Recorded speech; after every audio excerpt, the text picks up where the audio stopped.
Hello everyone, welcome to my YouTube channel pharma researcher. ये video है railway pharmacist exam preparation 2026 के regarding, जो कि एग्ज़ाम आपका 10 से 12 मार्च 2026 के बीच में होने वाला है। एंड इस पर्टिकुलर सीरीज़ में, जो कि हमारी एक लिमिटेड वीडियो सीरीज़ है, 15 डेज़ का क्रैश कोर्स है। इसमें आज की इस पर्टिकुलर वीडियो में मैं आपके साथ फार्मास्यूटिकल इनऑर्गेनिक केमिस्ट्री के इंपॉर्टेंट एमसीक्यू क्वेश्चन डिस्कस करने वाला हूँ। इस पूरी की पूरी सीरीज़ में हम ऑलमोस्ट 3000 से भी ज़्यादा एमसीक्यू क्वेश्चन सिर्फ 15 दिनों में कवर अप करने वाले हैं, तो आपके लिए ये सीरीज़ काफ़ी इंपॉर्टेंट रहने वाली है। चलिए स्टार्ट करते हैं इस पर्टिकुलर वीडियो को। क्वेश्चन है, the agents which decrease hyper sensitivity of the teeth when apply to their outer surface. ऐसे एजेंट्स जो कि टीथ में हाइपर सेंसिटिविटी को डिक्रीज कर देते हैं जब उनको आउटर सरफेस पे अप्लाई किया जाता है। ये इन एजेंट्स को कहा जाता है डिसेंसिटाइजिंग एजेंट्स। यहाँ पे आपका ऑप्शन सी जो है वो करेक्ट आंसर रहेगा। इसमें आपके कौन कौन से एग्जाम्पल्स आ जाते हैं?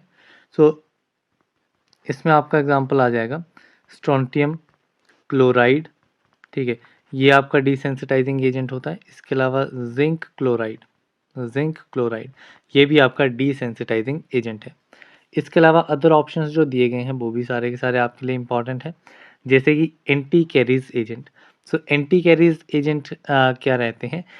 ये बेसिकली एक टाइप का डिजीज, जो डेंटल कैरीज या टूथ डिके होता है, वो एक टाइप का डिजीज होता है टीथ का, ठीक है, टीथ का डिजीज है, ठीक है। क्या?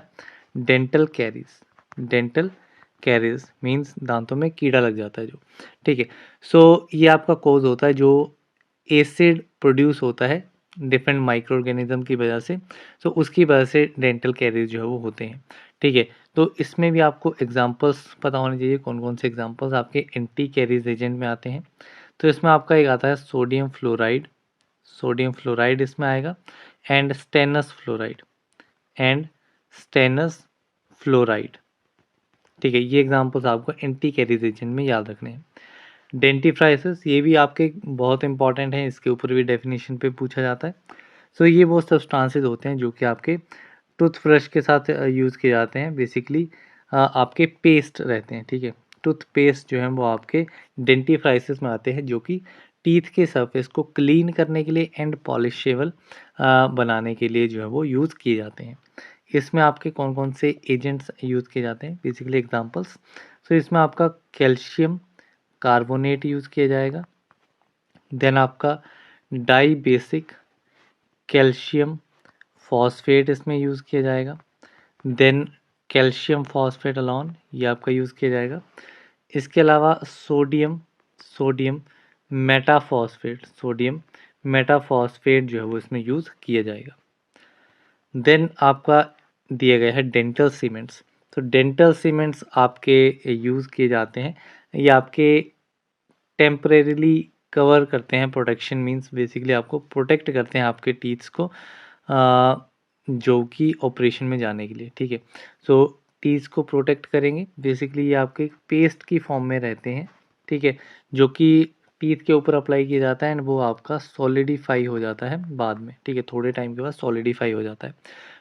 डेंटल सीमेंट्स का आपका एक यूज़ ये भी होता है कि जैसे आपके टीथ का सैंपल लेना कि कैसा उनकी एनाटॉमी कैसी है, कि कैसा स्ट्रक्चर है, तो उसके लिए वहाँ पे पेस्ट किया जाता है। उस केस में भी आपके डेंटल सीमेंट्स जो हैं वो यूज़ किए जाते हैं।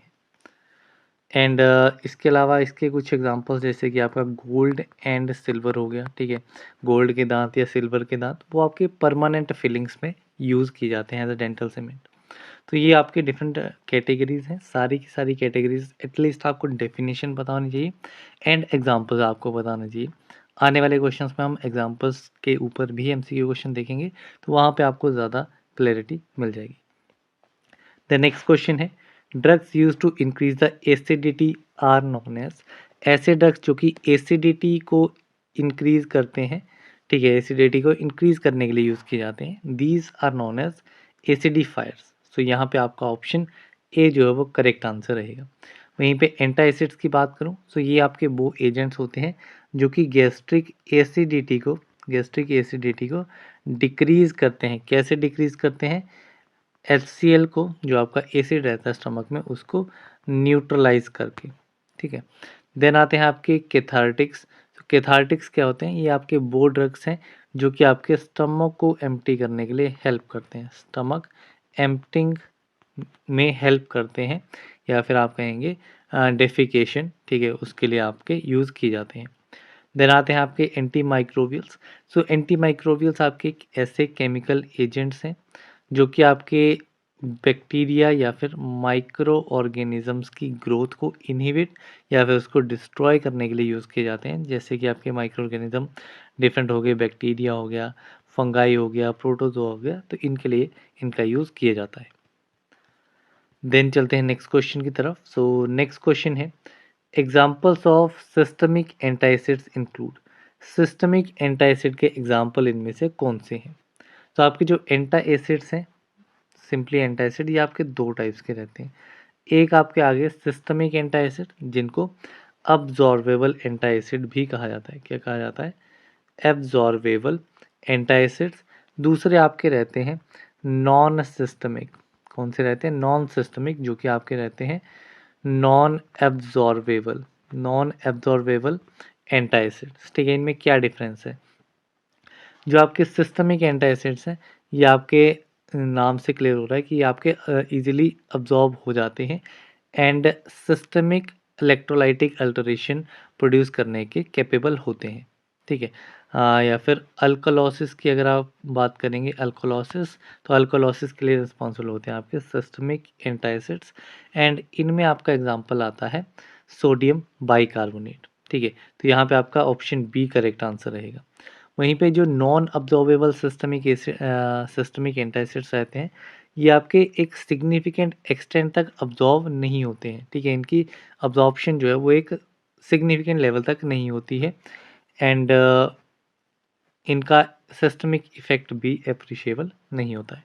इसमें कौन कौन से एग्जांपल आ जाएंगे? तो इसमें आपका कैल्शियम कार्बोनेट आ जाता है, एल्यूमिनियम सॉल्ट्स आ जाते हैं, मैग्नीशियम सॉल्ट्स, ये सारे आपके नॉन अब्जॉर्बेबल एंटासिड्स में रहते हैं। तो यहाँ पे क्लियर आपका आंसर रहेगा option number B, sodium bicarbonate. The next question है, डोक्यूसेट्स आर। तो डोक्यूसेट्स क्या है? डोक्यूसेट्स बेसिकली आपके लेक्सेटिव्स रहते हैं, ठीक है, जो कि आपके स्टूल को सॉफ्ट करते हैं। Okay, so these are the stool softener, ठीक है।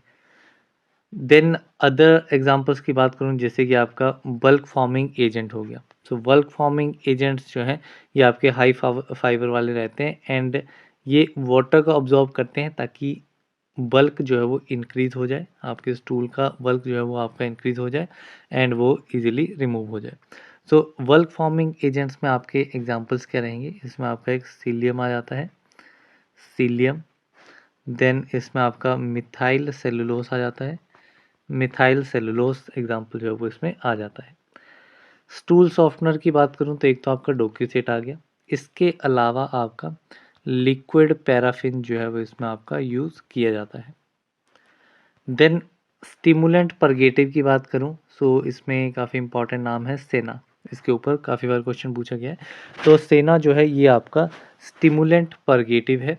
इसके अलावा कुछ अदर एग्जांपल्स हैं, जैसे कि आपका कैस्टर ऑयल हो गया, ठीक है, जैसे कि आपका कैस्टर ऑयल हो गया, ये भी आपका स्टिमुलेंट परगेटिव है। As well as sodium picosulphate, sodium picosulphate ये भी आपका स्टिमुलेंट परगेटिव है।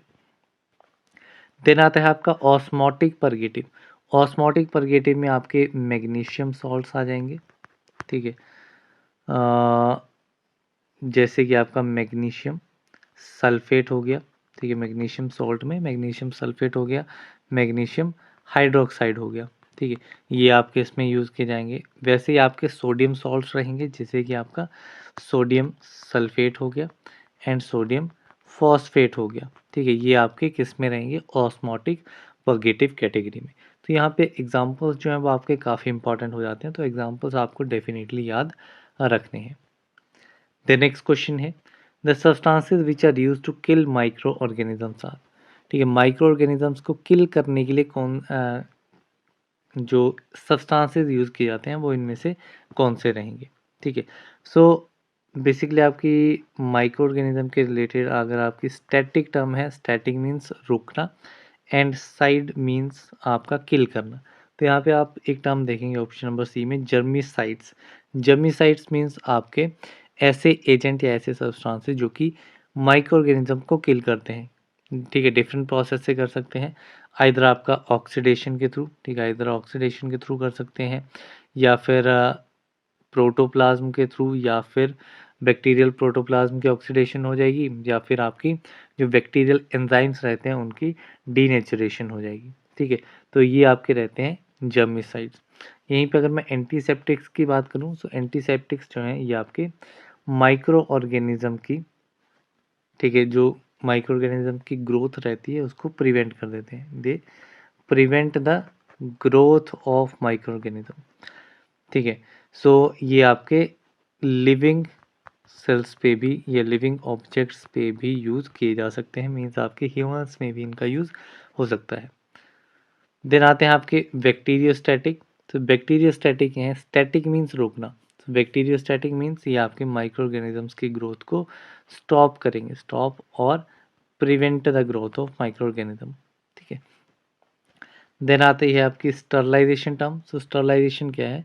तो स्टरलाइजेशन बेसिकली एक ऐसा प्रोसेस है, ऐसे मेथड्स रहते हैं जिसके थ्रू हम जो है वो माइक्रो ऑर्गेनिजम्स को स्टॉप करते हैं, उसकी ग्रोथ को स्टॉप करते हैं, उनको किल करते हैं, ठीक है। तो ये आपका स्टरलाइजेशन आता है। इसमें डिफरेंट आपके मेथड्स आ जाते हैं, जैसे कि आपका dry heat, moist heat sterilization, chemical method से या गैस स्टरलाइजेशन। तो डिफरेंट आपकी वेराइटीज ऑफ स्टरलाइजेशन मेथड इसमें रहते हैं, ठीक है। तो इसको हम सेपरेट एक सब्जेक्ट में स्टडी करेंगे, स्टरलाइजेशन पार्ट को पूरा। देन चलते हैं नेक्स्ट क्वेश्चन की तरफ। सो नेक्स्ट क्वेश्चन है पोविडोन आयोडीन कंटेन्स। तो पोविडोन आयोडीन जो है ये क्या कंटेन करता है? सो पोविडोन आयोडीन में आपकी आयोडीन I2 जो है वो प्रेजेंट होती है, कितनी क्वांटिटी में? 9 to 12% आयोडीन जो है वो इसमें प्रेजेंट होती है। तो यहाँ पे आपका option B will be the correct answer, ठीक है। बेसिकली जो आपका आयोडीन या फिर डिफरेंट आयोडीन प्रिपरेशंस हैं, उनमें डिफरेंट डिफरेंट कंपोजिशन आयोडीन की रहती है या पोटेशियम आयोडाइड की रहती है। तो इसको मैं एक बार डिस्कस कर लेते हैं। जैसे कि अगर आपका एक्वस आयोडीन है, ठीक है, एक्वस आयोडीन सॉल्यूशन है जिसको लिगोल्स सॉल्यूशन भी कहा जाता है, ये काफ़ी बार पूछा गया है। तो इसमें आपका 5% वेट बाय वॉल्यूम आयोडीन रहती है and 10% weight by volume potassium iodide रहता है। सो ये कंपोजिशन है आपकी एक्वस आयोडीन सॉल्यूशन की। यहीं पे अगर मैं वीक आयोडीन सॉल्यूशन की बात करूं, वीक आयोडीन सॉल्यूशन की, तो इसमें आपका 2% जो है वो आपका आयोडीन रहता है एंड 2.5% जो है वो पोटेशियम आयोडाइड रहता है, ठीक है। देन इसके बाद अदर फॉर्म की बात करूं, जैसे कि आपका स्ट्रॉन्ग आयोडीन सॉल्यूशन हो गया। तो स्ट्रॉन्ग आयोडीन सॉल्यूशन में आपका 10% आयोडीन रहता है, कितना परसेंट? 10%, एंड 6% जो है वो आपका पोटेशियम आयोडाइड रहता है। देन अगर आपसे पूछ लिया जाए कि टिंक्चर ऑफ आयोडीन, ठीक है, टिंक्चर ऑफ आयोडीन, इसकी इसमें क्या क्या कंपोजिशन रहती है? तो इसमें आपका 2% जो है वो आपका आयोडीन रहेगा एंड 2.4% जो है पोटेशियम आयोडाइड रहेगा। तो ये आपकी डिफरेंट प्रिपरेशंस रहती हैं आयोडीन की, इसमें कंपोजिशन आपको पता होनी चाहिए। पोविडोन आयोडीन काफ़ी बार पूछा गया है एंड अदर भी आप जो है वो स्टडी करेंगे। नेक्स्ट क्वेश्चन है stomach irritant expectorants which produce their effect through stimulation of gastric reflexes are. तो ऐसे स्टमक इरिटेंट एक्सपेक्टोरेंट्स जो कि अपना इफेक्ट कैसे प्रोड्यूस करते हैं? गैस्ट्रिक रिफ्लेक्सेस को स्टिमुलेट करके, ठीक है। So these type of expectorants are known as sedative expectorants. तो यहाँ पे आपका ऑप्शन ए जो है वो करेक्ट आंसर है। इसमें आप एग्जाम्पल्स याद रखेंगे, एग्जाम्पल्स में क्या क्या आ जाता है। तो इसमें आपका इपेकाक जो है, ipecac is an example of sedative expectorant as well as senega जो है ये भी आपका सिडेटिव एक्सपेक्टोरेंट है। यहीं पे अगर मैं स्टिमुलेंट एक्सपेक्टोरेंट की बात करूं, सो ये एक्सपेक्टोरेंट क्या रहते हैं? सो ये आपके जो सिक्रीटरी सेल्स रहते हैं आपकी बॉडी में, सिक्रीटरी सेल्स जो रहते हैं उनको स्टिमुलेट करते हैं, ठीक है, आइदर डायरेक्टली या फिर इनडायरेक्ट मेथड से ये स्टिमुलेशन की जाती है, ठीक है। एंड ये ड्रग्स जो हैं वो आपके सिक्रीशन को स्टिमुलेट कर देते हैं। अल्टीमेटली क्या करेंगे? सिक्रीशन को स्टिमुलेट कर देंगे जिसकी वजह से ज़्यादा फ्लूइड जो है वो रेस्पिरेटरी ट्रैक्ट से बाहर आएगा एंड स्पूटम जो है वो आपका डाइल्यूट हो जाएगा, ठीक है। तो ये आपके स्टिमुलेंट एक्सपेक्टोरेंट रहते हैं। इसमें आपको एग्जांपल्स याद रखने हैं। एक तो आपको यूकैलिप्टस याद रखना है, यूकैलिप्टस, लेमन एंड अनाइज। ठीक है। तो ये आपको एग्जांपल याद रखने हैं स्टिमुलेंट एक्सपेक्टोरेंट में। देन नेक्स्ट क्वेश्चन है, dash are the substances required in the formation of blood and used for treatment of anaemia. ठीक है। ब्लड की फॉर्मेशन के लिए रिक्वायर्ड रहते हैं एंड अनीमिया के ट्रीटमेंट में यूज़ किए जाते हैं। सो ये सब्सटेंसेस आपके कहलाते हैं हेमेटिनिक्स। सो यहाँ पे आपका ऑप्शन ए जो है वो करेक्ट आंसर रहेगा। सो बेसिकली हेमेटिनिक्स क्या करते हैं, ये आपके रेड ब्लड सेल्स के नंबर को इंक्रीज कर देते हैं। ठीक है। आरबीसीज के नंबर को इंक्रीज कर देंगे एंड हेमोग्लोबिन जो है वो भी आपका नॉर्मल लेवल पे रहेगा। ठीक है। इसका लेवल नॉर्मल रहेगा जब ये बिलो नॉर्मल होगा। ठीक है। जैसे कि अगर आपका हीमोग्लोबिन जो है वो नॉर्मल अमाउंट से कम है तो उस केस में हेमेटिनिक्स जो है इसको नॉर्मल रेंज पे जो है वो ले आएंगे। ठीक है। तो ये आपका हेमेटिनिक्स का काम रहता है। एमेटिक्स क्या है, एमेटिक्स आपके एमेसिस। ठीक है। एमेसिस यानी कि वॉमिटिंग इंड्यूस करवाने के लिए यूज़ किए जाते हैं। वैसे ही एक्सपेक्टोरेंट हमने देख लिया दो टाइप्स के। सो एक्सपेक्टोरेंट्स क्या रहते हैं, सो ये वो ड्रग्स आपके रहते हैं जो कि स्पूटम को रिमूव करने के लिए यूज़ किए जाते हैं। ठीक है। आपके रेस्पिरेटरी ट्रैक्ट से। ठीक है। आइदर ये फ्लूइडिटी को इंक्रीज़ कर देते हैं स्पूटम की, या फिर उसकी वॉल्यूम को इंक्रीज़ कर देते हैं जिसकी वजह से वो एक्सपेल आउट हो जाता है आपकी रेस्पिरेटरी ट्रैक्ट से बाय कफिंग। ठीक है।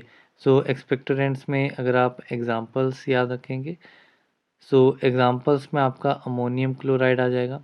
ठीक है। अमोनियम क्लोराइड आ जाएगा। इसके अलावा पोटेशियम आयोडाइड आ जाएगा, पोटेशियम आयोडाइड आ जाएगा and antimony potassium tartrate, antimony potassium tartrate ये आपका इसमें एक रहेगा। ठीक है। एमेटिक्स के हमने एग्जांपल्स नहीं देखे तो एमेटिक्स में आपका एंटीमनी पोटेशियम टार्ट्रेट जो है, जो एक्सपेक्टोरेंट का भी एग्जांपल है तो वो इसमें आ जाता है एंटीमनी पोटेशियम टार्टरेट। ठीक है। जिसको टार्टर एमेटिक कहा जाता है, ये काफ़ी इंपॉर्टेंट है, टार्टर एमेटिक इसे कहा जाता है and it is sweet in taste. ये 3 पॉइंट इसमें इंपॉर्टेंट है। देन आपके एस्ट्रिंजेंट्स की बात कर लेते हैं। तो एस्ट्रिंजेंट्स आपके वो कंपाउंड्स हैं जो कि प्रोटीन को प्रेसिपिटेट करवाते हैं। ठीक है। They bring about the protein precipitation. ठीक है। प्रोटीन की प्रेसिपिटेशन करवा देते हैं एंड एक प्रोटेक्टिव लेयर फॉर्म करते हैं। ठीक है। प्रोटेक्टिव लेयर फॉर्म होती है आपके सरफेस के ऊपर। ठीक है। जिसकी वजह से ब्लीडिंग जो है वो रुक जाती है by constructing the blood vessel. ठीक है। सो एक प्रोटेक्टिव लेयर फॉर्म होगी, ब्लड वेसल्स कंस्ट्रक्ट हो जाएंगी, ब्लीडिंग स्टॉप हो जाएगी। ये काम है आपका एस्ट्रिंजेंट्स का। इनका लोकल स्टिप्टिक एक्शन रहता है, स्टिप्टिक एक्शन रहता है एंड एंटीसेप्टिक एक्शन इनका जो है वो रहता है। तो ये डिफरेंट चीज़ें आपको इसमें याद रखनी है। देन नेक्स्ट क्वेश्चन है, which type of antidote works by preventing the absorption of the poison. Poison की अब्जॉर्प्शन को प्रिवेंट करके कौन से टाइप का एंटीडोट जो है वो अपना काम करता है। तो इसमें आपका मैकेनिकल एंटीडोट जो है ये आपका इसमें यूज़फुल रहता है। तो यहाँ पे आपका ऑप्शन बी इज़ करेक्ट। इसमें मैकेनिकल में आपका एक्टिवेटेड चारकोल आ जाएगा। ठीक है। Activated charcoal. ठीक है। ये आपका क्या रहता है, it is a mechanical antidote. इसके अलावा आपके मेन 3 टाइप के एंटीडोट्स हैं, chemical, mechanical and physiological. Mechanical हमने देख लिया, केमिकल के बारे में देख लेते हैं। ठीक। केमिकल एंटीडोट्स क्या हैं, ये आपके पॉइजन के नेचर को चेंज कर देंगे। ठीक है। They basically change the nature of poison. ठीक है। पॉइजन क्या कर रहा है, पॉइजन आपका हार्मफुल इफेक्ट प्रोड्यूस कर रहा है, उसके साथ कंबाइन करेगा जाकर के ऐसा कॉम्प्लेक्स बना देगा कि उसका नेचर जो है वो ख़त्म हो जाएगा। ठीक है। पॉइजनस इफेक्ट जो है वो उसका डैमेज हो जाएगा। ठीक है। तो ये आपके नेचर को ही चेंज कर देंगे। जैसे कि आपका सोडियम थायोसल्फेट हो गया, सोडियम थायोसल्फेट हो गया। ठीक है। ये आपका किस टाइप का एंटीडोट है, it is a chemical antidote. ठीक है। देन थर्ड आता है आपका फिजियोलॉजिकल एंटीडोट। फिजियोलॉजिकल एंटीडोट क्या करते हैं, ठीक है, they these are the antidote जो कि आपके पॉइजन के इफेक्ट को काउंटरएक्ट कर देगा बाय प्रोड्यूसिंग अदर इफेक्ट। ठीक है। सो ये बेसिकली आपका ऑपोजिट इफेक्ट प्रोड्यूस करके, आप बोल सकते हैं एंटागोनिस्टिक इफेक्ट प्रोड्यूस करके जो है वो पॉइजन के इफेक्ट को ख़त्म करेगा। इसमें आपका एग्जांपल आ जाएगा सोडियम नाइट्राइट। ठीक है, सोडियम नाइट्राइट आपका फिजियोलॉजिकल एंटीडोट का एग्जांपल है। ठीक है, फॉर एग्जांपल जैसे कि ये आपका अगर हेमोग्लोबिन को जो है वो कन्वर्ट कर देता है, हेमोग्लोबिन को कन्वर्ट करेगा मेथ हेमोग्लोबिन में, ताकि वो साइनाइड को बाइंड कर सके। ठीक है, तो ये आपके 3 मेन टाइप के एंटीडोट्स रहते हैं। नेक्स्ट क्वेश्चन पे चलते हैं। So the question is cryoscopic method is use to adjust. So cryoscopic method जो है वो किस चीज़ को एडजस्ट करने के लिए यूज़ किया जाता है? तो क्रायोस्कोपिक जो है ये आपका आइसोटोनिसिटी को एडजस्ट करने के लिए एक मेथड रहता है। तो यहाँ पे आपका option B is correct. Basically isotonicity को एडजस्ट करने के लिए आपके 2 मेन क्लासेस के मेथड रहते हैं। ठीक है, आपका क्लास 1 मेथड रहेगा, क्लास 2 मेथड्स रहेंगे। क्लास 1 मेथड में आपके फर्दर 2 मेथड्स आते हैं। एक आपका आता है क्रायोस्कोपिक मेथड, दूसरा आपका आता है sodium chloride equivalent method. Sodium chloride equivalent method. जो क्लास 2 है, क्लास 2 में आपके फर्दर 2 टाइप्स रहते हैं। एक आपका रहता है वाइट विंसेंट मेथड एंड दूसरा आपका रहता है स्प्राउल्स मेथड। ठीक है, स्प्रॉल्स मेथड जो है ये आपका वाइट विंसेंट की ही आपका सिंप्लीफाइड वर्जन है। ठीक है, सो जो आपका क्रायोस्कोपिक मेथड रहता है इसमें बेसिकली जो सॉल्यूशंस की कोलिगेटिव प्रॉपर्टीज़ रहती हैं, कोलिगेटिव प्रॉपर्टीज़ उनके बेसिस पे आइसोटोनिक सॉल्यूशन को क्रिएट किया जाता है। तो इसमें आपकी डिफरेंट कोलिगेटिव प्रॉपर्टीज़ रहती हैं, लेकिन ऑस्मोटिक प्रेशर जो है, ऑस्मोटिक प्रेशर इसको इसमें कंसीडर नहीं किया जाता है इस पर्टिकुलर मेथड में। तो ये आपका क्वेश्चन एक बन सकता है कि किस टाइप के प्रेशर को या किस प्रॉपर्टी को इसमें कंसीडर नहीं किया जाता है। बेसिकली इसमें आपका फ्रीजिंग पॉइंट डिप्रेशन जो है वो मेनली यूज़ जो है वो होता है।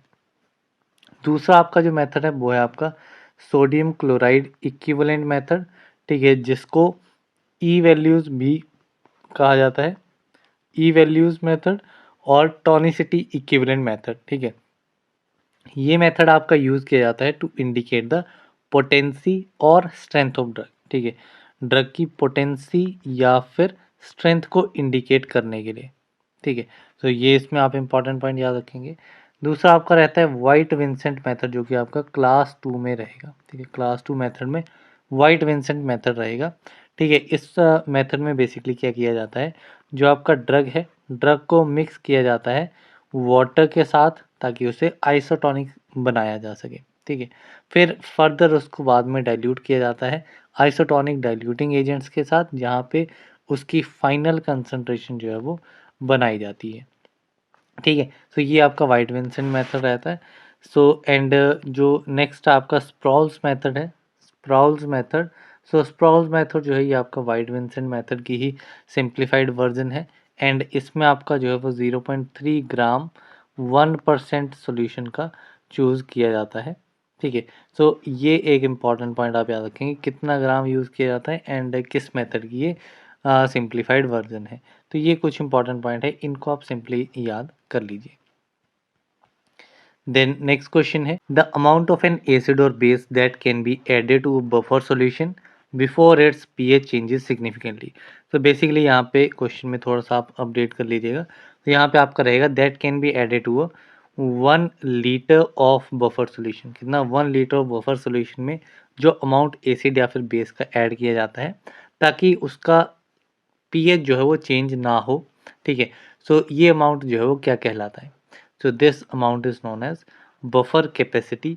सो यहाँ पे आपका option C is correct and buffer capacity को बेसिकली आपका इंडिकेट किया जाता है बीटा से।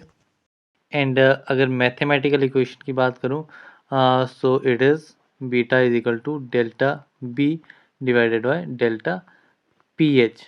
ठीक है, सो ये आपका इक्वेशन रहती है बफर कैपेसिटी की।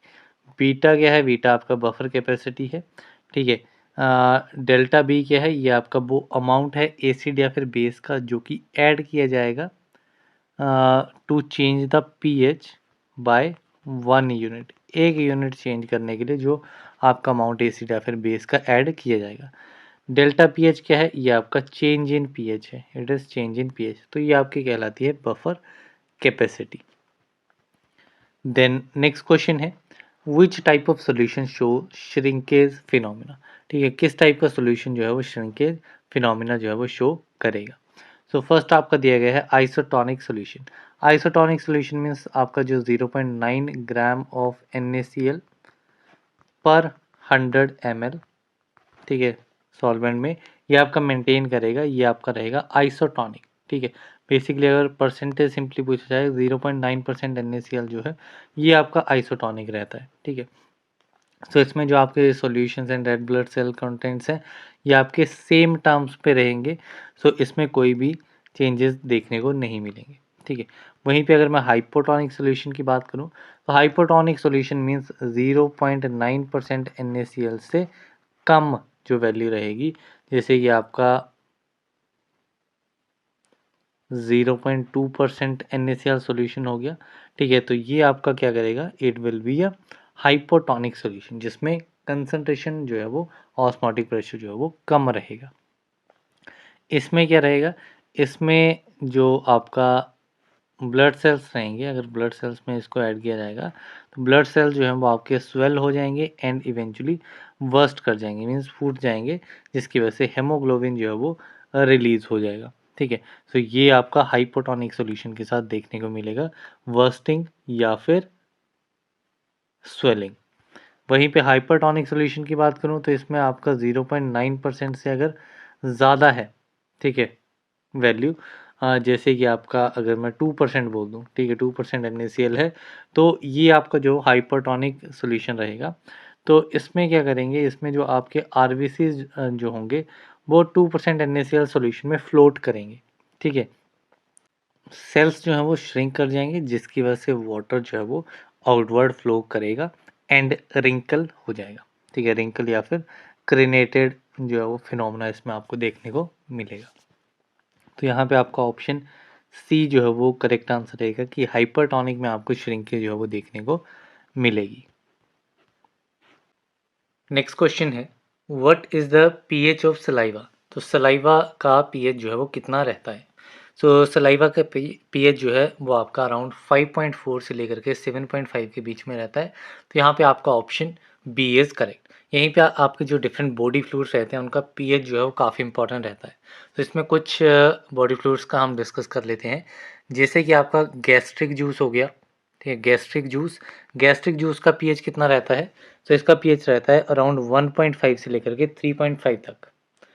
देन बात करूं यूरिन का पीएच की। ठीक है, यूरिन के का पीएच जो है वो कितना रहता है, इट इज़ अराउंड 4.5 टू 8 के बीच में। एंड देन इसके बाद अगर मैं वाइल की बात करूं, ठीक है, वाइल का पीएच कितना रहता है, इट इज़ अराउंड 6.0 से लेकर के 8.5 के बीच में, ये आपका वाइल का पीएच रहता है। देन सीमन का पीएच, ठीक है, सीमन का पीएच रहता है 7.2 से लेकर के 7.6 तक। एंड देन अगर मैं ब्लड की बात करूं, सो ब्लड का पीएच कितना रहता है, ब्लड इज 7.4 से लेकर के 7.5। वहीं पे जो आपका टीयर्स रहते हैं, टीयर्स यानी कि लैक्राइमल फ्लूइड्स, इनका पीएच कितना रहता है, इट इज़ अराउंड 7.4 के आसपास। ठीक है, आप कह सकते हैं 7.35 से लेकर के 7.45 के बीच में। सो ये आपके डिफरेंट बॉडी फ्लूइड्स हैं, पीएच के ऊपर जो है क्वेश्चन बन जाता है। देन नेक्स्ट क्वेश्चन है goitre is cause due to deficiency of. So goitre जो है वो किसकी डेफिशिएंसी की वजह से कोज होता है। So it is caused due to the deficiency of iodine. So यहाँ पे आपका option A will be the correct answer. इसके अलावा गोइटर आयोडीन की डेफिशिएंसी की वजह से आपका क्रेटिनिज्म कंडीशन अराइज होती है, या फिर हाइपोथायरॉयडिज्म जो है ये आपका आयोडीन की डेफिशिएंसी की वजह से कॉज होता है।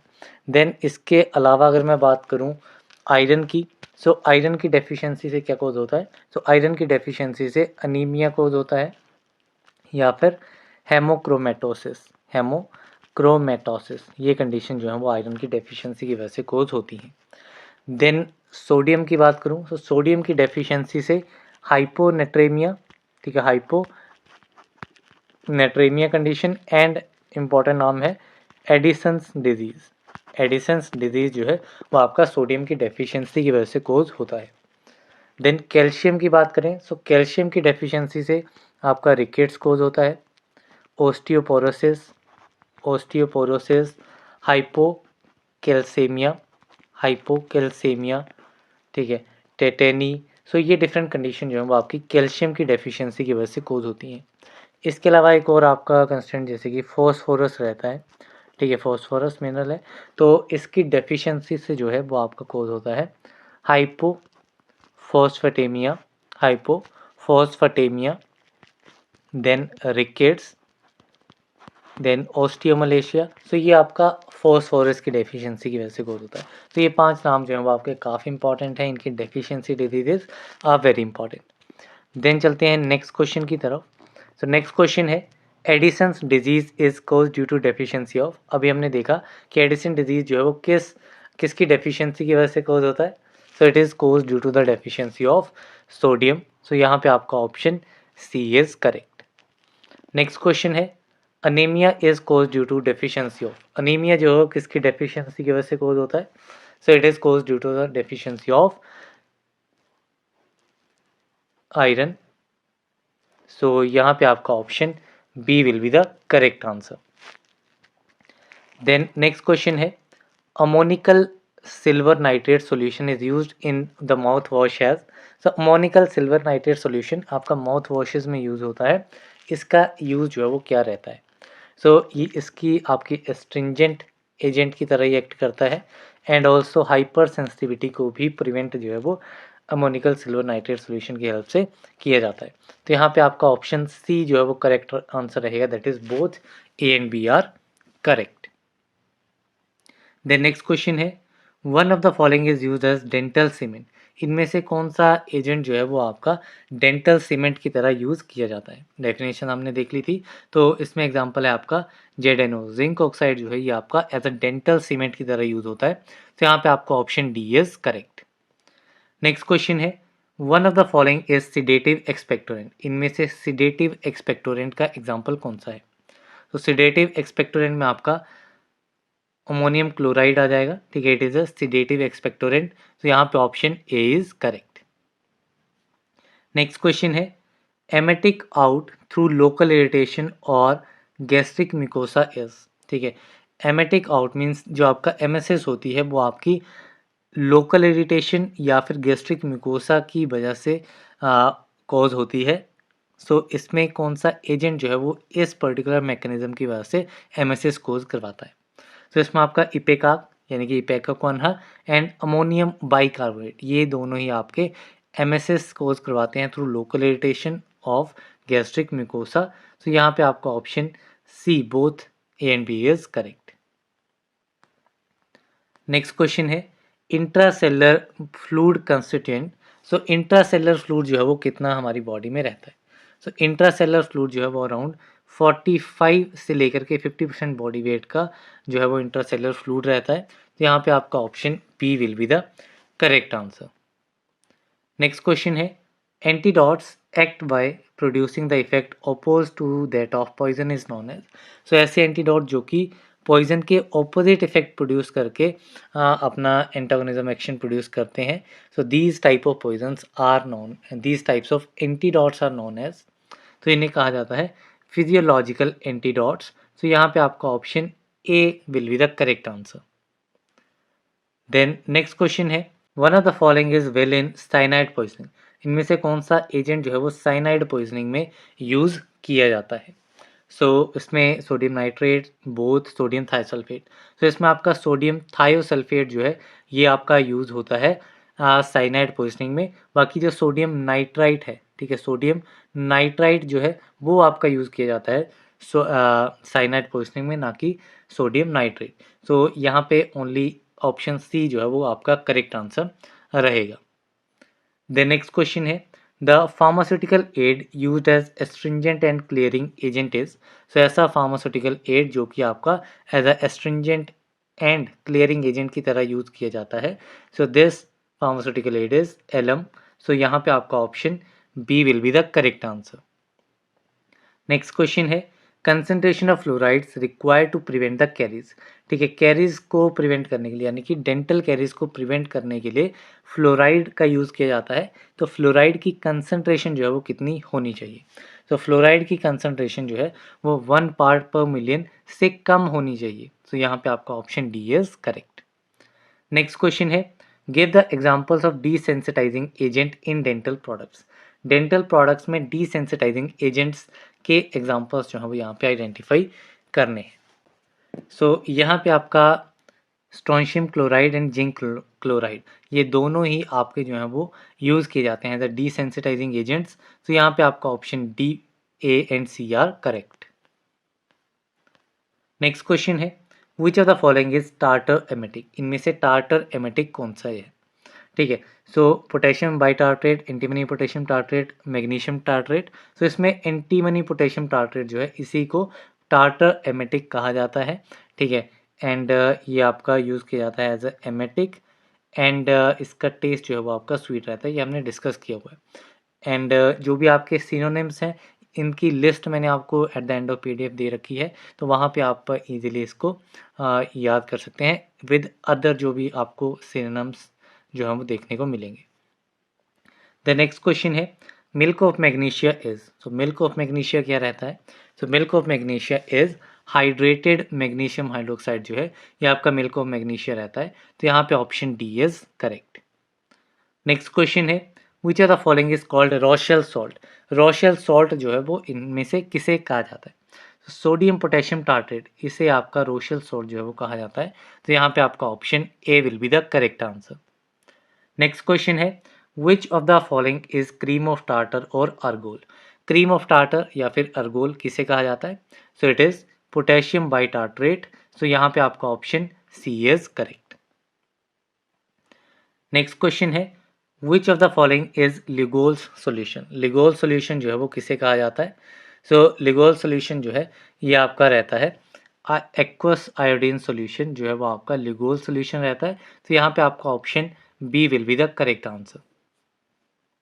नेक्स्ट क्वेश्चन है astringents are used as. So astringents जो है वो इनका यूज़ कैसे किया जाता है? So they are used as styptic agent. ठीक है, इनका स्टिप्टिक एक्शन रहता है, एंटी इन्फ्लामेटरी एक्शन रहता है एंड एंटी परस्पायरिंग एजेंट की तरह भी ये एक्ट करते हैं। तो ये तीनों ही एस्ट्रिंजेंट्स के यूजेज हैं। तो यहाँ पे आपका option D all of the above will be the correct answer. Then next question है which of the following is anti flatulent, anti spasmodic, sedative and antacid. इनमें से कौन सा एजेंट है जो कि आपका एज एन एंटी फ्लैटुलेंट भी एक्ट करता है, एंटी स्पास्मोडिक भी एक्ट करता है, एज ए सिडेटिव भी एक्ट करता है एंड एज एन एंटासिड की तरह भी एक्ट करता है? सो ये एजेंट आपका रहता है सिमेथिकोन। सो यहाँ पे आपका option B will be the correct answer.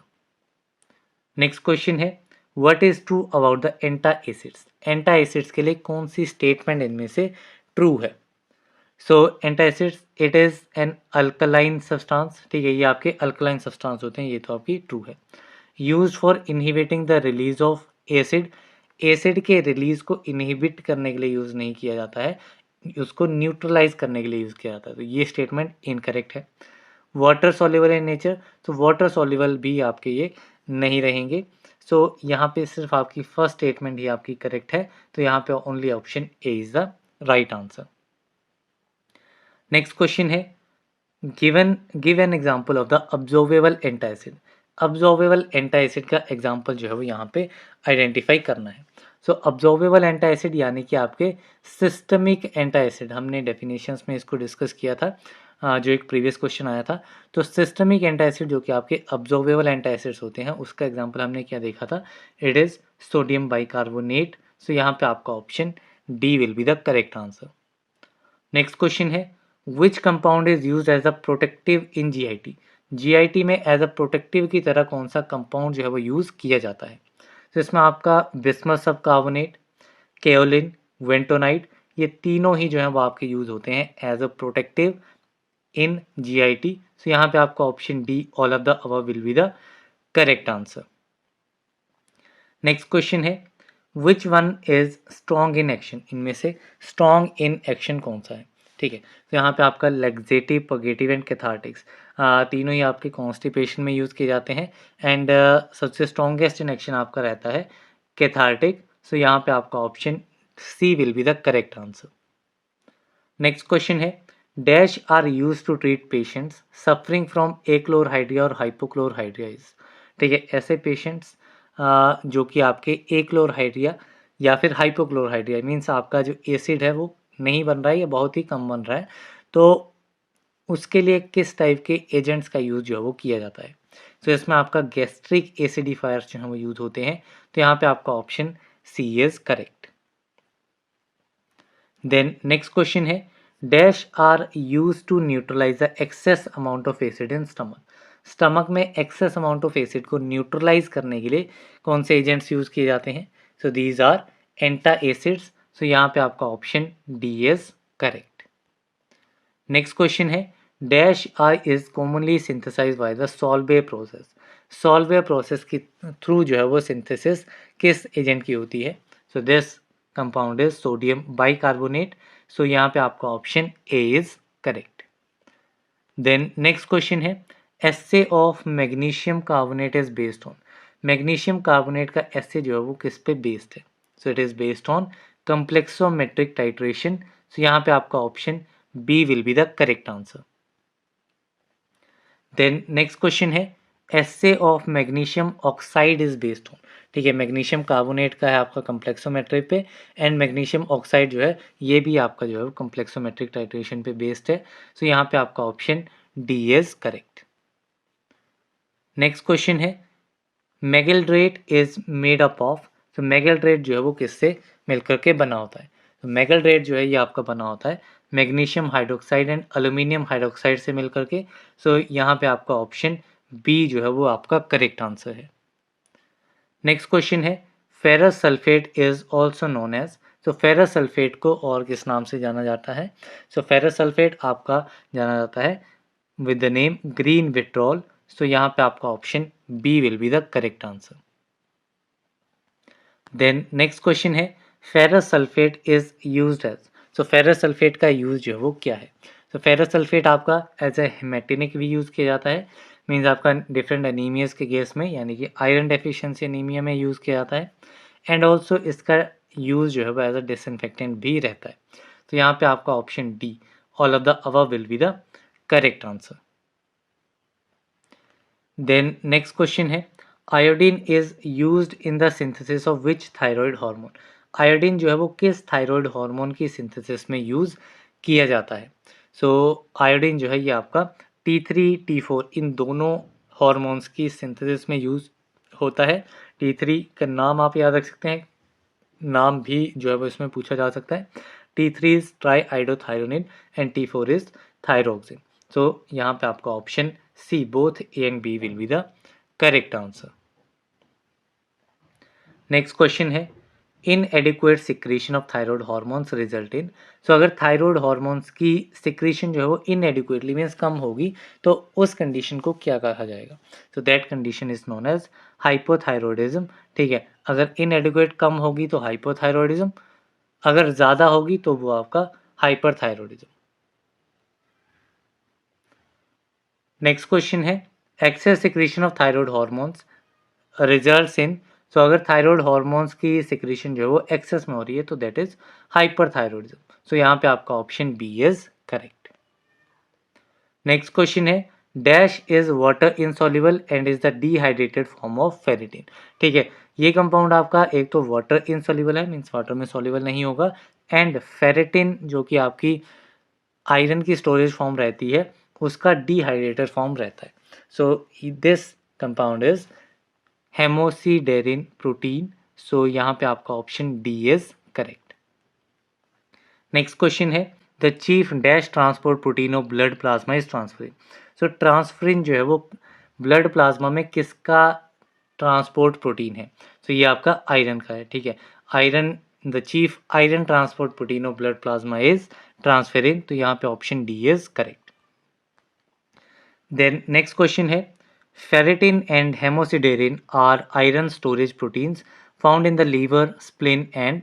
So ferritin और हेमोसिडेरिन, ये दोनों ही आपकी आयरन स्टोरेज प्रोटीन्स हैं जो कि आपके लीवर में पाए जाते हैं, स्प्लीन में पाए जाते हैं एंड तीसरा आपका बोन मैरो में ये पाए जाते हैं। तो यहाँ पे आपका option A will be the correct answer. Next question है dash is caused by iron overdose which is treated by desferrioxamine. ठीक है, अब आयरन ओवरडोज जो है वो किससे कोज होती है, जिसको डेस्फेरोक्सामिन से जो है वो ट्रीट किया जाता है। So this one is iron toxicity. ठीक है, आयरन टॉक्सिसिटी जो है वो आपकी कॉज होती है बाय आयरन ओवरडोज एंड इसको ट्रीट किया जाता है डेस्फेरोक्सामिन। तो यहाँ पे आयरन की अगर ओवरडोज होती है तो उसके लिए एंटीडोट अल्टरनेटिव क्वेश्चन ये बन सकता है antidote, so desferrioxamine. Next question है dash is a haematinic preparation widely use for treating iron deficiency anaemia.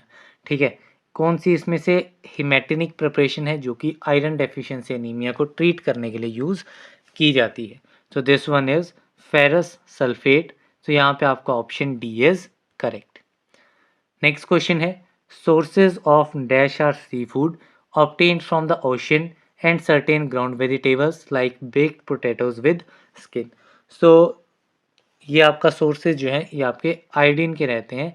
Iodine के सोर्सेज क्या क्या हैं, ये आपके सी फूड्स रहते हैं जो कि आपके कहाँ से ऑब्टेन होते हैं, ओशन से, एंड कुछ आपके ग्राउंड वेजिटेबल से जैसे कि पोटैटो विद स्किन। ठीक है, छिलके के साथ जो आपका आलू रहेगा उसमें, और ओशन से आपका सी फूड जो ऑब्टेन होता है वहाँ से आपको आयोडीन जो है वो मिलता है। तो यहाँ पे आपका option A is correct. Next question है iodine is an important constituent of. Iron जो है वो किसका इम्पॉर्टेंट कंस्टिट्यूएंट है, so it is the important constituent of thyroid hormones. So यहाँ पे आपका option B will be the correct answer.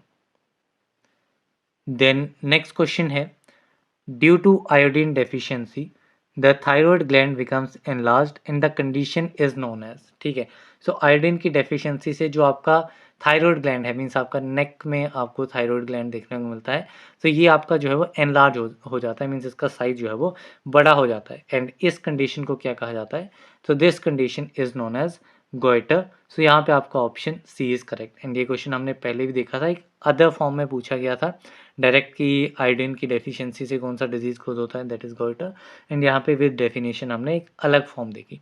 तो एक ही क्वेश्चन मल्टीपल फॉर्म्स में आपका कई बार देखा गया है, सो ये क्वेश्चन कुछ आपके काफ़ी इंपॉर्टेंट रहते हैं। नेक्स्ट क्वेश्चन है iodine produces a deep blue colour when treated with dash and starch solution. Iodine जो है ये आपका डीप ब्लू कलर प्रोड्यूस करता है जब इसको ट्रीट किया जाता है स्टार्च सॉल्यूशन के साथ में, एंड इसमें आपका potassium iodide and star solution रहेगा। ठीक है, आयोडीन कब आपका डीप ब्लू कलर प्रोड्यूस करेगा, जब आयोडीन को potassium iodide plus star solution इसके साथ ट्रीट किया जाएगा। तो यहाँ पे option C is correct. Next question है a condition in which deficiency of ionized calcium found in blood is referred as. So एक ऐसी कंडीशन जिसमें आपका जो ब्लड है उसमें आयोनाइज्ड कैल्शियम जो है उसकी डेफिशिएंसी हो जाती है, so this condition is known as hypocalcemia. So यहाँ पे आपका option B is correct. Next question है for proper absorption of calcium from the diet dash is essential. Calcium की अगर प्रॉपर अब्जॉर्प्शन होनी है तो डाइट में किस विटामिन, कौन सा विटामिन जो है वो असेंशियल इंपॉर्टेंट रहता है, so this vitamin is vitamin D. So यहाँ पे आपका option D will be the correct answer. Next question है dash method is used in the assay of calcium gluconate. इनमें से कौन सा मेथड जो है वो कैल्शियम ग्लूकोनेट के एस्से के लिए यूज किया जाता है, so this method is complexometric titration. तो यहाँ पे आपका option B will be the correct answer. Then next question है which radiation has the highest penetration power. किस रेडिएशन की पेनिट्रेशन पावर जो है वो हाइएस्ट रहती है, so alpha beta and gamma. So इन तीनों में से गामा रेडिएशन जो है वो इनकी पेनिट्रेशन पावर सबसे हाइएस्ट रहती है। देन गामा के बाद में आपकी आती है बीटा एंड बीटा के बाद में आपकी आती है अल्फा। सो ये आपका ऑर्डर रहता है पेनिट्रेशन पावर का। सो यहाँ पे आपका option C will be the correct answer. Next question है unit of radioactivity is. So radioactivity की यूनिट क्या है, रेडियो एक्टिविटी की यूनिट रहती है बेकरल। सो यहाँ पे आपका option A will be the correct answer. And also radio activity की जो ओल्ड यूनिट है ओल्ड यूनिट वो आपकी रहती है क्यूरी। तो अगर ऑप्शंस में अगर आपको दोनों देखने को मिलते हैं तो दोनों ही आपके जो है वो करेक्ट आंसर रहेंगे। देन नेक्स्ट क्वेश्चन है, a branch of pharmacy which deals with the manufacturing and dispensing of radioactive material और radiopharmaceuticals is known as. So pharmacy की वो ब्रांच जो कि रेडियो एक्टिव मटीरियल या फिर रेडियो फार्मास्यूटिकल्स की मैन्युफैक्चरिंग एंड डिस्पेंसिंग के साथ डील करती है। So this branch is known as radiopharmacy. So यहाँ पे आपका option D will be the correct answer. Next question है, a dash is an atom which with an unstable nucleus. इनमें से कौन सा एटम जो है वो आपका अनस्टेबल न्यूक्लियस के साथ रहता है? So this atom is radio isotope. ठीक है, रेडियो आइसोटॉप जो है वो इसमें आपका न्यूक्लियस जो है वो अनस्टेबल रहता है, सो हाईली रिएक्टिव रहेगा। तो यहाँ पे आपका option C will be the correct answer. Next question है, which one is not a method to produce radioisotope. Radioisotopes को प्रोड्यूस करने का मेथड इनमें से कौन सा नहीं है? So nuclear reactors, cyclotrons, radionuclide generators, ये तीनों आपके मेथड्स हैं रेडियो आइसोटॉप्स को प्रोड्यूस करने के लिए। सो ये तीनों आपके करेक्ट रहेंगे। ऑटो रेडियोग्राफी जो है it is not one of the method to produce radioisotopes. तो यहाँ पे आपका ऑप्शन सी जो है वो आपका करेक्ट आंसर रहेगा। नेक्स्ट क्वेश्चन है, which carbon radio isotope is not use. Carbon का कौन सा रेडियो आइसोटॉप जो है वो यूज़ नहीं किया जाता है? ठीक है, तो कार्बन 13 यूज़ होता है, कार्बन 12 यूज़ होता है, कार्बन 14 यूज़ होता है, लेकिन कार्बन 16 रेडियो आइसोटॉप जो है ये आपका यूज़ नहीं होता है। तो यहाँ पे आपका option C will be the correct answer. Then next question है, dash is use as diagnostic drug in X-ray examination. X-ray examination में एज अ डायग्नोस्टिक ड्रग कौन सा यूज होता है? So this diagnostic drug is barium sulphate. तो यहाँ पे आपका option A will be the correct answer. Then next question है, radiopharmaceutical use in study of thyroid uptake is. So radiopharmaceutical use thyroid uptake में किसका रहता है? So this radioisotope is iodine 131। So यहाँ पे आपका option C will be the correct answer. Then next question है, which of the following mineral is function in transport of oxygen. Oxygen के transport में कौन सा मिनरल जो है वो फंक्शन परफॉर्म करता है? So this mineral is iron. So यहाँ पे आपका option C will be the correct answer. So इसमें हमने टोटल 69 क्वेश्चन हमने डिस्कस किए हैं। इसके अलावा आपको और इम्पॉर्टेंट इन्फॉर्मेशन जो रीड करनी है तो वो आप यहाँ से कर सकते हैं। यहाँ पे मैंने कुछ टेबल्स ऐड किए हुए हैं। जब आप पीडीएफ को ओपन करेंगे तो यहाँ पे आपको एक टेबल देखने को मिलेगा। जो भी इनऑर्गेनिक कंपाउंड है, आपका जो सिलेबस मेंशन है as per B pharm inorganic chemistry का, तो उसमें जो जो टॉपिक्स दिए गए हैं कंपाउंड से रिलेटेड, उन सभी को मैंने इस टेबल फॉर्म में दे रखा है। जैसे कि आपका major extra and intercellular electrolytes हैं, उसमें कौन कौन से कंपाउंड है, जैसे कि सोडियम क्लोराइड है, पोटेशियम क्लोराइड है, कैल्शियम ग्लूकोनेट है। तो फर्स्ट जो कॉलम आपको यहाँ पे देखने को मिलेगा, यहाँ पे आपको नाम देखने को मिलेंगे along with the synonyms and chemical formula. तो ये यहाँ से आप स्टडी कर सकते हैं। इंपॉर्टेंट फीचर्स में आपकी केमिकल फिजिकल प्रॉपर्टीज़ आ जाएंगी। प्रेपरेशन का मेथड जहाँ पे इंपॉर्टेंट है वो आपका आ जाएगा। सो एंड देन आपका फंक्शंस या फिर यूजेस, जो भी इस पर्टिकुलर कंपाउंड के फंक्शंस एंड यूजेस हैं वो आपको यहाँ पे देखने को मिलेंगे। तो इस पर्टिकुलर टेबल में आपको पूरी की पूरी समरी देखने को मिल जाएगी। सो यहाँ पे मैं कुछ कुछ आपको मेंशन कर देता हूँ क्या क्या इसमें आप इम्पॉर्टेंटली याद रख सकते हैं। तो यहाँ पे जो सबसे पहले आपको फॉर्मूला डेफिनेटली याद रखना है, अगर सिनोनिम दिया गया है तो वो आपको प्रॉपरली याद रखना है। दूसरी चीज़, यहाँ पे मैंने कुछ ही चीज़ें मेंशन की हुई हैं जहाँ पे आपको मेथड का नाम दिया गया है कि किस मेथड से प्रिपेयर होता है, वो मेथड आपको याद रखना है। जैसे कि यहाँ पे एसिड बेस रिएक्शन से, ठीक है। बाकी ऑब्टेन कहाँ से होता है ये आप देख सकते हैं। एंड थर्ड चीज़, आपको सॉल्युबिलिटी के बारे में इंपॉर्टेंट याद रखना है कि किस चीज़ में सॉल्युबल है, किस चीज़ में इनसॉल्युबल है, ठीक है। सॉल्युबल एंड इनसॉल्युबल का देखना है। एंड यूजेज में जो आपके मेन यूजेज रहेंगे, ठीक है, जैसे कि आपका इलेक्ट्रोलाइट रेप्लेनिशर है। दूसरी चीज़ यूजेज में आपको जो मोस्ट इंपॉर्टेंट याद रखना है, वो जो मैंने यहाँ पे ब्लू हाइलाइटेड रो ऐड की हुई है, ये कैटेगरी आपको याद रखनी है, ठीक है, कि major intra and extracellular electrolyte में कौन कौन से एग्जाम्पल्स आ रहे हैं, तो वो एग्जाम्पल्स आपको याद रखने हैं, क्योंकि क्वेश्चन जो है वो काफ़ी ईजी वे में सिलेबस पैटर्न के ऊपर ही पूछ लिया जाता है, कि जैसे आगे आपको एक्सपेक्टोरेंट का कोई एग्जांपल देखने को मिलेगा, ठीक है, एक्सपेक्टोरेंट कैटेगरी में, तो आपको सिंपली उसमें से एक एग्जांपल ऐड कर दिया जाएगा एंड वहाँ पे पूछ लिया जाएगा कि इनमें से एक्सपेक्टोरेंट ड्रग कौन सा है, ठीक है, जैसे कि हमने अभी क्वेश्चंस भी देखे, ठीक है, तो वैसे आपको देखने को मिलेंगे। तो यहाँ पे ये आपका सोडियम क्लोराइड आ गया, potassium chloride, calcium gluconate and oral rehydration salt, ठीक है, ये आपको याद रखने हैं major inter and extracellular cations में, ठीक है, इलेक्ट्रोलाइट्स में। यहाँ पे ORS है, ORS आपको मोस्ट इम्पॉर्टेंटली याद रखना है। इसमें एक तो आपको इसकी कंस्टिट्यूएंट्स याद रखना है, इसमें क्या क्या प्रेजेंट होता है, ठीक है। दूसरा, इसमें आप एक चीज़ और खुद से सर्च कीजिएगा, WHO के अकॉर्डिंगली जो आपकी ORS की कंपोजिशन रहती है वो, ठीक है, आप सिंपली गूगल पे सर्च कीजिएगा as per WHO the composition of ORS is, तो आपको WHO की एक PDF मिल जाएगी, वहाँ पे आपको एक टेबल देखने को मिलेगा, उस PDF में ORS की कंपोजिशन उसमें दी गई है, तो वो आप एक बार रीड आउट कर लेना, किस किस क्वांटिटी में कौन कौन सी चीज़ यूज़ की जाती है, वो आपको इसमें याद रखना है। तो ये आपकी एक इम्पॉर्टेंट चीज़ यहाँ पे रहेगी, ठीक है।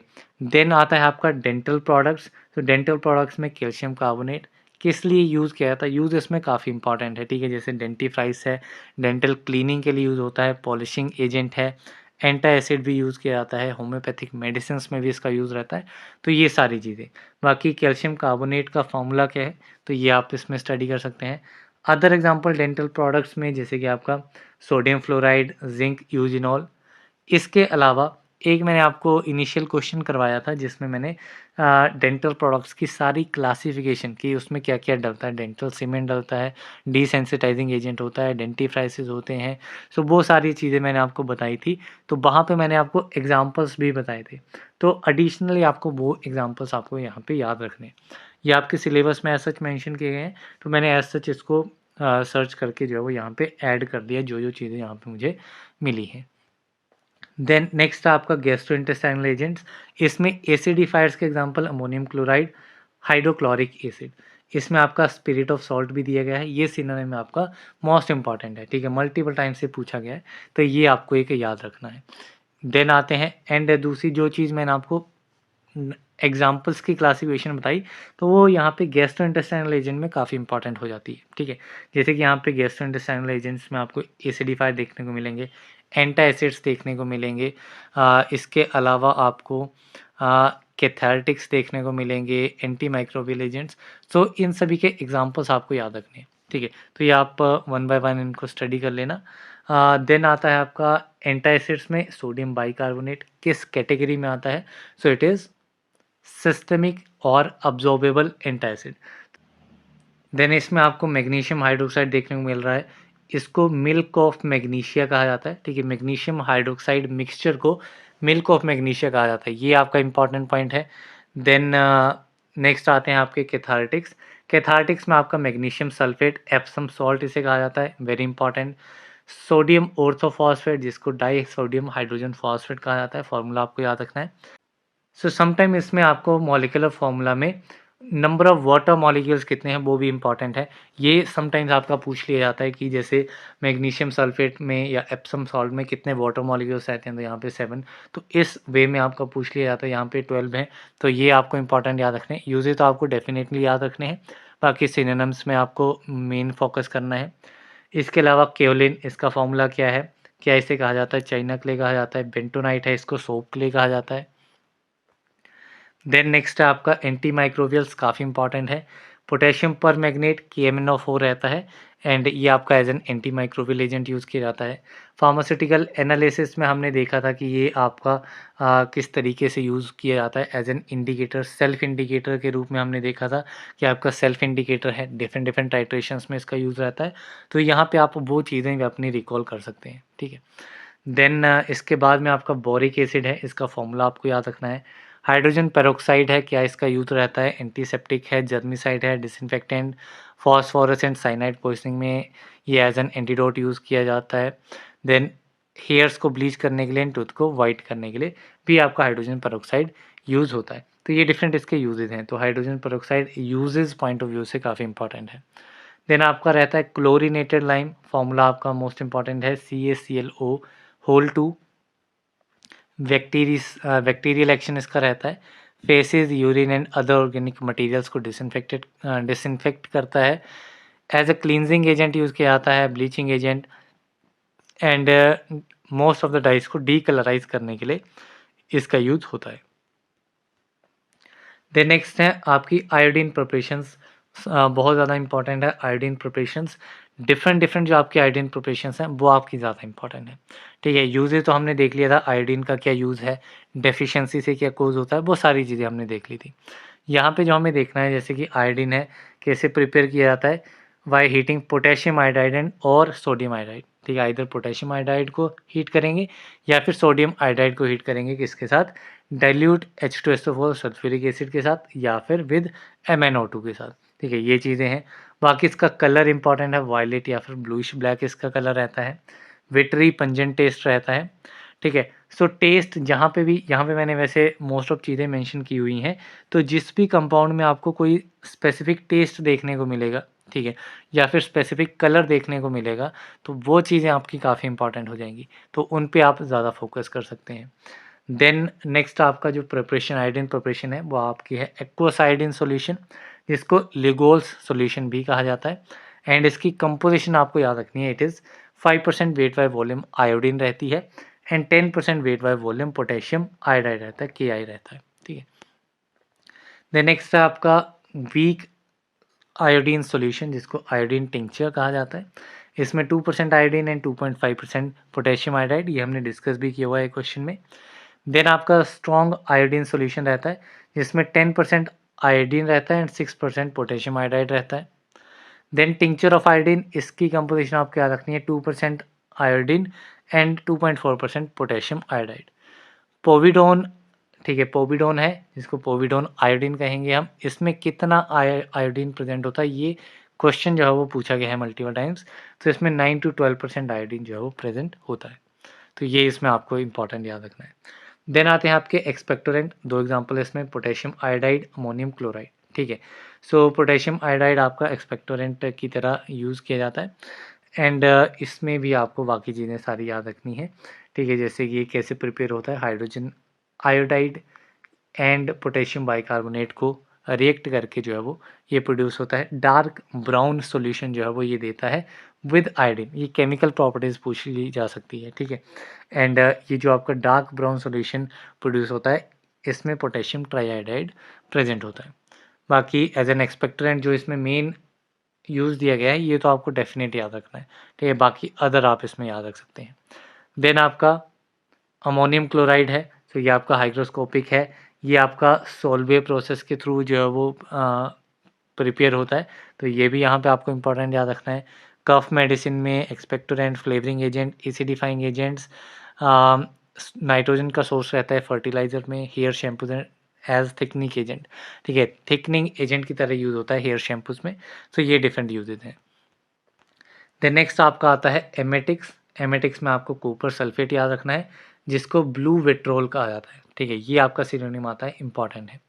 ठीक है, बाकी इसमें सेम आप नाम याद रख सकते हैं। ठीक है, इसमें एक चीज़ आपको याद रखनी है, ये mixture of copper sulphate and lime, ठीक है, जिसको वोर्डिक्स मिक्सचर कहा जाता है।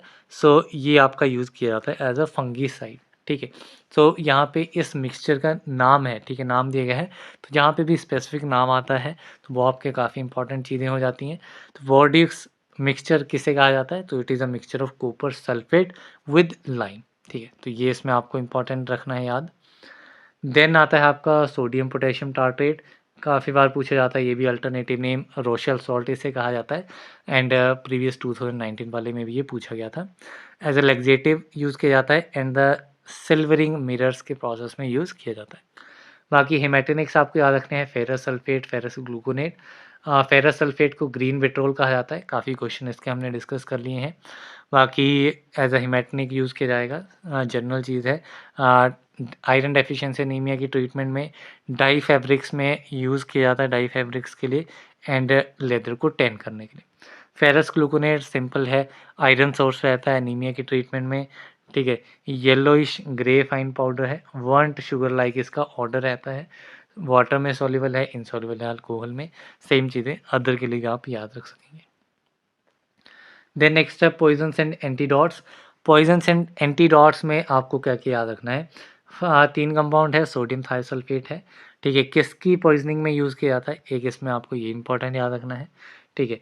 एक्टिवेटेड चारकोल है, ये आपका यूनिवर्सल एंटीडॉट में भी रहता है एक्टिवेटेड चारकोल, सो ये आपका इमरजेंसी एंटीडॉट है in many poisoning, protective and absorbent की तरह एक्ट करता है, ठीक है। देन आपका सोडियम नाइट्राइट रहता है NaNO2, जिसको नाइट्रस एसिड या फिर सोडियम सॉल्ट भी कहा जाता है, एंड ये आपका साइनाइड पॉइजनिंग में यूज़ किया जाता है in conjugation with sodium thiosulphate, ठीक है। देन इसके बाद अगर हम देखें तो इसके बाद है हमारे एस्ट्रिंजेंट्स के एग्जांपल। सो एस्ट्रिंजेंट्स में क्या क्या आपका रहेगा, सो एस्ट्रिंजेंट्स में आपका आ जाता है, एक तो कंपाउंड है आपका जिंक सल्फेट, दूसरा है आपका पोटैश एलम, ठीक है। यहाँ पे अगेन आपको फॉर्मूला डेफिनेटली याद रखना है, इन दोनों का फॉर्मूला काफ़ी इंपॉर्टेंट है तो आपको याद रखना है। देन इसके अलावा आप क्या इसमें याद रखेंगे, ठीक है। एक तो एस्ट्रिंजेंट इसका यूज़ रहेगा ही, एस्ट्रिंजेंट के अलावा क्या इसका यूज़ रहता है, तो जिंक सल्फेट जब इसको इंटरनली यूज़ किया जाता है, ये आपका एज एन एमेटिक यूज़ किया जाता है, एंड इसकी प्रोटीन प्रेसिपिटेशन एक्टिविटी भी रहती है, एंड ये आपका एस्ट्रिंजेंट के साथ साथ एंटीसेप्टिक फार्मास्यूटिकल एड की तरह एक्ट किया जाता है, and also have protein precipitation property, ठीक है। तो सिमिलर से इसके यूजेस रहते हैं। बाकी इसका स्पीड एस्ट्रिंजेंट टेस्ट रहता है, ठीक है। वहीं पे जिंक सल्फेट जो है वो इसका मटेलिक टेस्ट रहता है, यहाँ पे आपका टेस्ट जो है वो थोड़ा डिफरेंट आ रहा है, तो ये दोनों चीज़ें आपको याद रखनी है। एंड ऐसे ही जो अभी हमने पीछे किए हैं प्रीवियस कंपाउंड, उसको भी आपको डेफिनेटली याद रखना है कि उसमें क्या क्या चीज़ें हैं, ठीक है। तो यहाँ पे मैंने ओवरऑल ओवरव्यू आपको एक दे दिया है, तो बाकी आप पीडीएफ से खुद इसको रीड आउट करेंगे, तब आपकी अच्छे से रिवीजन होगी, अच्छे से आप उसको रिकॉल कर पाएंगे, सो वो आपके लिए ज़्यादा बेनिफिट रहेगा। अभी नेक्स्ट चीज़ जो इसमें मैंने ऐड की है आपके लिए, वो है नेम सिनोनिम्स एंड फॉर्मूलाज, ये मैंने सेपरेटली आपको इसमें यहाँ पे ऐड की हैं, जो कि आपके मोस्ट इंपॉर्टेंट रहेंगे एग्जामिनेशन पॉइंट ऑफ व्यू से। यहाँ पे मैंने 3 ही चीज़ें याद की हैं, नेम, सिनोनिम्स, अल्टरनेटिव टर्म्स हैं, एंड फार्मूला क्या है, ठीक है। फार्मूला भी आपको इसमें याद रखना है। तो यहाँ पे वाइट विट्रोल है, जिंक सल्फेट, जो सिमिलर नाम वाले हैं वो मैंने एक साथ कर दिए हैं, जैसे कि white vitriol, green, blue, so zinc, ferrous and copper sulphate, ठीक है। क्विक लाइम है, स्लेक लाइम है, तो calcium oxide, calcium hydroxide. Baking soda, caustic soda and washing soda है, तो ये आपका sodium bicarbonate, hydroxide and carbonate, ठीक है। इसमें आप अपनी ट्रिक बना सकते हैं या सेम वे में आप याद रख सकते हैं, ठीक है। फॉर एग्जांपल आप अल्फ़ाबेटिकली याद रख सकते हैं, जैसे कि यहाँ पे W एंड Z, इनका जो रिलेशन है वो काफ़ी आस-पास है, ठीक है। जैसे WXYZ, ठीक है, 2 वर्ड छोड़ के जो है वो ये आ जाता है, तो इसमें आप याद रख सकते हैं कि ये जिंक सल्फेट है। ग्रीन विट्रोल है, तो ये G एंड F से आप याद रख सकते हैं कि साथ-साथ में टर्म्स हैं, तो वैसे आप याद रख सकते हैं।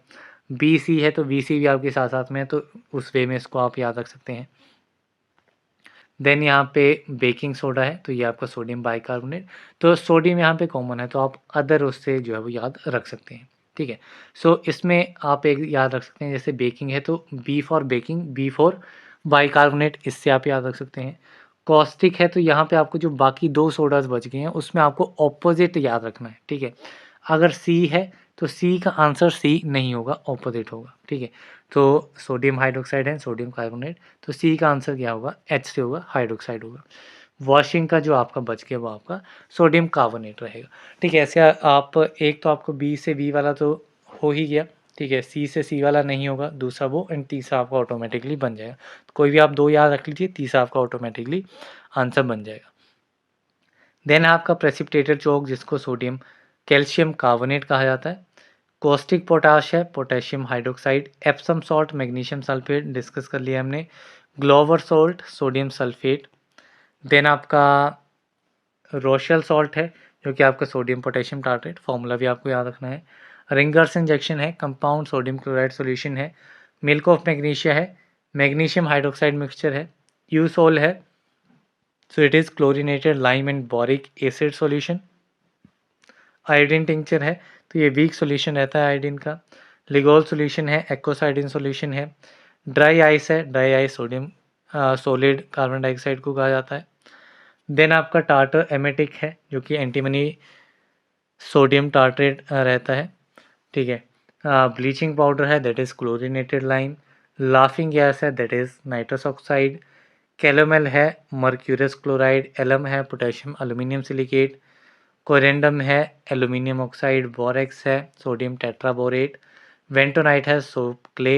एंड मेडल सॉल्ट या फिर ग्राहम सॉल्ट है सोडियम मेटाफॉस्फेट। सो ये आपके डिफरेंट कंपाउंड्स हैं, अलॉन्ग विद फॉर्मूला आप इसको याद रख सकते हैं। तो ये जैसे-जैसे अगर आप खुद से रिवाइज़ करेंगे, खुद से रीड करेंगे 1-2 बार, तो उसमें आपको ज़्यादा हेल्प मिलेगी इसको याद रखने के लिए, ठीक है। सो इसी के साथ में हमारी फार्मास्यूटिकल इनऑर्गेनिक सब्जेक्ट कंप्लीट होता है। या so that's all for this particular video. आपको प्लेलिस्ट का लिंक एंड प्रीवियस वीडियो का लिंक आपको स्क्रीन पे देखने को मिल जाएगा। तो आप प्रीवियस वीडियोस को भी देख सकते हैं अगर आपने नहीं देखी हैं।